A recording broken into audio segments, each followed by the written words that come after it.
Get out! My mother-in-law, Catherine's harsh voice, pierced the air when my husband was transferred abroad. She kicked me and my daughter out of the house with no place to go. I ended up at the park, holding my 2-year-old daughter, feeling lost and unsure of what to do next. Suddenly, police officers surrounded us. "Please come with us," they said, soaked in the rain and shivering from the cold. I followed them to the police station, where I found an unexpected person waiting for me. I'm Emma, turning 35 this year. I met my husband Bob at work, and after a year of dating, we got married. I quit my job, but we tied the knot, and 2 years ago, our daughter Lily was born. Right now, we all live together with my mother-in-law, Catherine. We used to rent, but after Catherine's husband passed and her niece started acting up, we decided to buy a new apartment and live together. We thought about getting a house, but with Catherine's neat issues, we figured it'd be smarter to live where it's easy to get around. Buying an apartment was cheaper and had an elevator, which was a big help. Catherine liked the idea too, so we put money down and got a 35-year loan. Bob's job doesn't move us around much since we bought the place, but he still travels for work about once a week. With a 2-year-old, his trips stress me out at first. Catherine pitched in with childcare, but now she's not much help. She leaves dishes dirty and utensils unwashed, which piles up extra work for me. When I ask her to help, she promises to do better, but doesn't follow through. Oddly enough, she cleans up when Bob's around, and I just noticed that recently. At first, I didn't think much of it when Catherine occasionally rinsed the dishes, but now I see things differently. I suspect she's deliberately making things difficult for me, like when she offers to pick up things from the store and then conveniently mentions afterward that she actually needed something. This happens a lot. I used to think Catherine's knee problems made moving hard for her, so I wanted to help out as much as possible, but now my eagerness to assist is wearing thin. I considered talking to Bob about it, but he's already stressed from work and I didn't want to add to his worries. Catherine's behavior started not long after we moved together, and it's been going on for years. When I mentioned it to a friend, she said, "Sounds like she's bullying you. Why not talk to Bob? He might be able to help." But if I bring it up with Bob, Catherine, who doesn't have any other family, might end up in a care facility. So I thought maybe it's best to just tough it out. However, something happened one day that made me reconsider. That day, I had arranged to drop off Lily at my parents' house. They'd always loved having her over and often suggested I stay the night too. But I always worried about leaving Catherine alone. After a quick chat with my parents, I headed back to our apartment, where Catherine was waiting. But when I got there, I realized I had forgotten the keys. At first, I panicked a bit, but then I remembered Catherine was home. I tried buzzing her through the intercom, but there was no answer. I waited outside, thinking she might have gone out, but she didn't return. As it got dark, I decided to follow another resident into the building. I was sure Catherine wouldn't be out so late, but when I buzzed our apartment again, there was still no response. I waited a while longer, but still nothing. Finally, I heard a faint sound from inside, confirming Catherine was home. I kept buzzing the intercom, but she wouldn't answer. Feeling defeated, I booked a room at a nearby motel for the night, planning to sort things out when Bob got back from his trip. I got locked out. I explained to Bob when he asked what happened. He was understandably upset, but Catherine just brushed it off, blaming her hearing and joking about getting old. Relieved to be back inside, I grabbed my keys and went to pick up Lily from my parents' house. They offered their support, saying I could always come back if things got too tough. Their comforting words brought tears to my eyes, but I quickly composed myself before heading home with Lily. For a while, things seemed okay with Catherine. Then, unexpectedly, Bob's international transfer was confirmed, a permanent move, not just a business trip. We just bought a place, and now this international assignment. What should we do? Bob asked me. I hesitated, considering the stress it might bring to Lily, but ultimately decided it was best for us to stay in the U.S. Soon after, Bob had to leave for Europe. Although he was concerned, work kept him occupied, leaving me, Lily, and Catherine to navigate life together. Living with Catherine took a turn for the worse once Bob left for Europe. Just as I expected, her attitude shifted drastically. On a stormy day when it was unsafe to go outside, Catherine blindsided me with a shocking request. "Now that Bob's away, wouldn't it be best if you and Lily found somewhere else to live?" she said bluntly. "Excuse me, what are you saying?" I couldn't believe what I was hearing. "I prefer to have the place to myself. I can't relax with strangers around, so if you could leave as soon as possible, that would be great," she replied, showing no remorse. I was stunned by Catherine's nerve. Despite not being blood-related, I had always treated her like family, doing my best to make our living situation comfortable. But to her it seemed we were just unwanted guests. As I contemplated packing up and returning to my parents' house, Catherine's next words cut deep. "Why are you still here? Just leave already," she demanded, showing no mercy. Before I knew it, Lily and I were standing outside our own home, dressed only for indoors, as Catherine slammed the door shut behind us. No matter how hard I knocked, she refused to open it. Lost and stranded, I took Lily to a nearby park for shelter from the pouring rain. Without my wallet or phone, which were inside the house, I felt utterly helpless, unsure of our next move. Exhausted and freezing, I tried to keep us warm as we huddled together. With nightfall approaching and the cold setting in, I feared we might fall ill, desperate for help.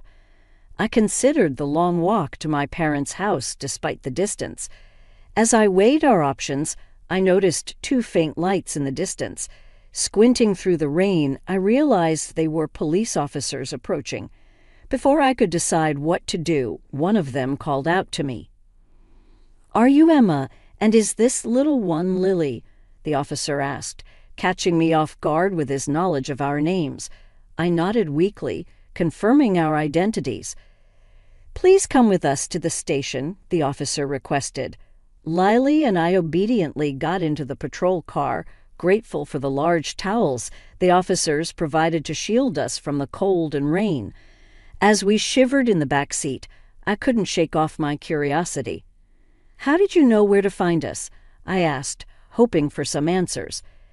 "We'll explain everything once we're back at the station," they assured me.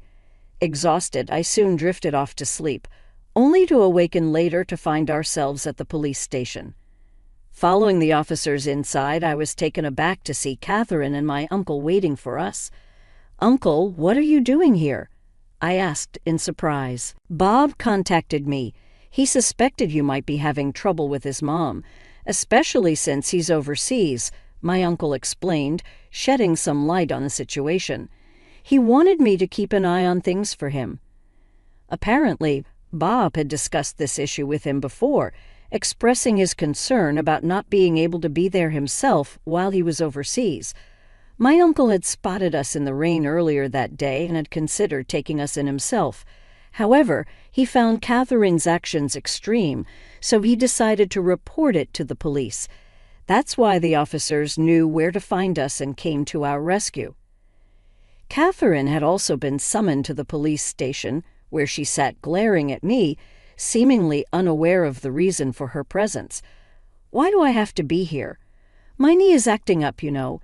If Bob were here, none of this would be happening," Catherine argued. Little did she know that this entire situation had unfolded because of Bob reaching out to my uncle for help. During discussions with the police, it became evident that the situation might have legal implications. As a result, I was advised to consider hiring an attorney to navigate the complexities ahead. An attorney? That's an overreaction. I just locked the door, that's all. I didn't do anything else, Catherine protested. "Do you even realize what you've done? You threw Emma and a little child out in torrential rain. That's not something forgivable," my uncle defended us, emphasizing the severity of Catherine's actions and asserting my rightful ownership of the house. That's impossible. Bob is the head of the household. He's the rightful owner. Now that he's not here, it should be mine, Catherine insisted, misunderstanding the ownership status. In truth, my uncle, who works in real estate, had facilitated a great deal on a condo for us, and Bob had recommended putting it under my name. Following my uncle's guidance, I decided to seek legal advice. The lawyer explained that evicting Catherine would be challenging and suggested considering placement in a care facility. I immediately called Bob to update him on the situation. He hadn't anticipated the severity of the issue and expressed his desire to return from Japan to address it properly. Considering placing Catherine in a facility, unaware of the unfolding developments, Catherine, despite being at the police station, nonchalantly snacked on crackers. Unable to return home with Catherine, I sought refuge at my parents' house until Bob's return. With a week before his arrival, I had time to reflect on our options. If Bob wouldn't support me, then divorce seemed the only option. A week later, Bob returned from Europe, and I moved back home from my parents' place. However, his stay was brief as he needed to go back to Europe soon. With limited time in Japan, we had to discuss our next steps. I heard things from Emma's uncle. Is all of that true? Bob inquired as soon as we were together. Catherine adamantly denied any wrongdoing, insisting it was all lies and accusing me of plotting against her. Surprisingly, Bob seemed inclined to consider Catherine's perspective. Do you have any evidence to prove Emma's plotting something? Bob asked, seeking clarity. Evidence? Of course not, Emma. Do you have any evidence? I admitted I hadn't been able to keep track of things due to my busy work schedule. Uncertain of whom to believe, I handed Bob a voice recorder I had with me. What's this? Bob questioned as I handed it to him. I explained that it contained recordings of Catherine's harsh words and her eviction of me from the house. As Bob listened to the recordings, he heard Catherine's disparaging remarks about me, questioning why he even married me. Catherine quickly began to defend herself upon hearing the playback. This is taken out of context. Everyone has their moments, right? I was just frustrated at that time, but it was just this once. Catherine attempted to downplay her actions, but the voice recorder played a relentless stream of verbal abuse, revealing countless instances of mistreatment, some not even captured on the device. Bob's hand trembled with tension and anger as he held the recorder, while Catherine appeared guilt-ridden. Mom, what is this about? Bob demanded an explanation, but Catherine remained silent. If you won't answer, then I can only assume this is all true. If so, I need to prioritize Emma and Lily's safety. You understand that, right? Bob's anger was palpable, a sight of him I had never seen before. Catherine, seemingly realizing the severity of the situation, cowered in fear, unable to respond. In the ensuing discussions before Bob's return to Europe, I made it clear that I could no longer live with Catherine, especially with Lily in the picture. Bob seemed to agree, leaning towards the idea of placing Catherine in a care facility. However, Catherine vehemently opposed the suggestion, complicating matters further. Regardless, I decided to sell the house. So, you can't stay here anymore. If you don't want to go to the facility, you'll need to find another place, Bob announced firmly. How dare you decide this on your own? I won't allow you to sell the house. Catherine protested vehemently, but the decision was made. Lily and I had already chosen to move to Europe. As Bob regretted not being more present for his family and was determined to make amends moving forward, I had reservations about moving abroad. Knowing that Bob would be with us provided some comfort. Plus, I thought it would be beneficial for Lily, who was only 2, to immerse herself in a new environment and practice her communication skills in Europe. Therefore, selling the condo, which still had a mortgage, was the only viable option. Leaving it as it was would burden Catherine with the mortgage payments, which she couldn't afford on her fixed income. Considering her future prospects, it was essential for someone to be available to support her. Despite our best efforts, Catherine refused to move into a care facility voluntarily, so we had no choice but to arrange for her admission forcefully. "I'm sorry, but I have to head back to Europe. Could you take care of any necessary procedures here?" Bob asked before departing. With assistance from friends and family, I managed to complete the process of admitting Catherine into the facility. The staff there kept me informed about her condition, but it seemed she was struggling. While it would be understandable if she were simply feeling down, she was reportedly making things difficult for the staff and other residents. Before leaving for Europe, I visited Catherine to check on her well-being. However, she lashed out at me, accusing me of imprisoning her in the facility. She also vented her frustrations to the staff, criticizing the food, accommodations, and other residents. Despite apologizing to the staff for her behavior, they reassured me, saying they were accustomed to handling such situations. Despite the challenges and mistreatment I had endured from Catherine during our time living together, I couldn't help but feel anxious as I embarked on my journey to Europe. Upon arriving in Paris, Bob greeted me at the airport, and we made our way to the apartment we had rented. While they say rents in Paris are steep compared to Texas, Bob's company provides a housing allowance, which allowed us to find a spacious and affordable place. Our neighbors in the building have been incredibly welcoming, despite my limited fluency in French. Just yesterday, one neighbor shared some wine and cheese with me, and in return, I offered them some homemade mac and cheese. In the meantime, I'm gradually picking up French alongside my daughter Lily. Recognizing the limitations of self-study, I've also enrolled in a language school where I've met other Americans new to France and formed some great friendships. Back in the States, my worries about Catherine often overshadowed my enjoyment of outings with friends. But here in Paris, I can savor leisurely lunches and fully embrace the city's charm. My main concern now is Lily, who is still too young for kindergarten. Typically, children here start kindergarten at 5, so I'm hopeful she'll pick up enough French by then. Thankfully, Lily seems to be adapting quickly. As Lily grows older and approaches preschool age, I'm considering re-entering the workforce. While Bob supports me staying at home, living in Paris has sparked a desire for new opportunities. Witnessing the ambition and confidence of people here has inspired me.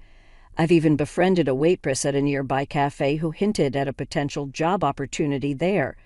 The cafe is popular among both Americans and locals learning English, presenting a promising avenue for me.